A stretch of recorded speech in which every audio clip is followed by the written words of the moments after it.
Nelson Mandela, une vie de lutte, de sacrifice et de réconciliation. Nelson Rolihlahla Mandela est né le 18 juillet 1918 dans le petit village de Mvezo, situé dans la région du Transkei, en Afrique du Sud.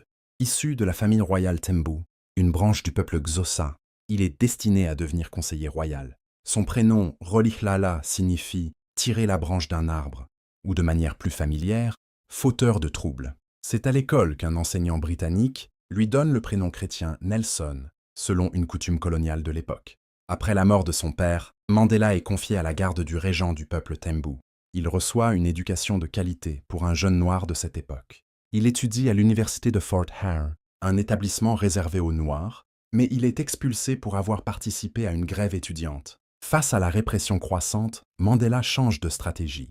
En 1961, il cofonde Umkhonto we Sizwe, la Lance de la Nation, la branche armée de l'ANC.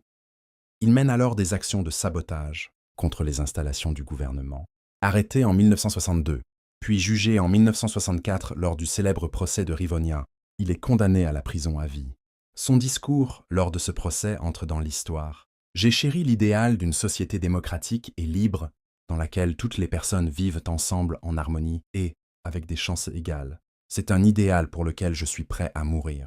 Il passe 27 ans en prison, principalement sur l'île de Robben Island, dans des conditions très dures, cellules minuscules, travaux forcés, mauvais traitements. Malgré cela, il devient un symbole international de résistance et de dignité. Mandela est finalement libéré le 11 février 1990 sous la pression de la communauté internationale et des tensions internes croissantes. Il reprend immédiatement la lutte politique, cette fois par la négociation. Il prône la paix, la réconciliation et le pardon, malgré les décennies d'injustice. Mandela choisit de ne faire qu'un seul mandat présidentiel, 94-99. Il laisse volontairement le pouvoir, renforçant ainsi la démocratie sud-africaine. Après sa présidence, il se consacre à des causes humanitaires à travers sa fondation, notamment la lutte contre le sida, une maladie qui touche profondément l'Afrique du Sud. Nelson Mandela s'éteint le 5 décembre 2013, à l'âge de 95 ans. Son décès provoque une immense émotion à travers le monde entier.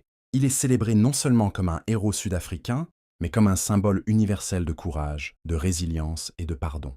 Son héritage reste vivant à travers ses écrits, ses discours et les institutions qu'il a créées. Son autobiographie, Un long chemin vers la liberté, est un témoignage puissant de son combat.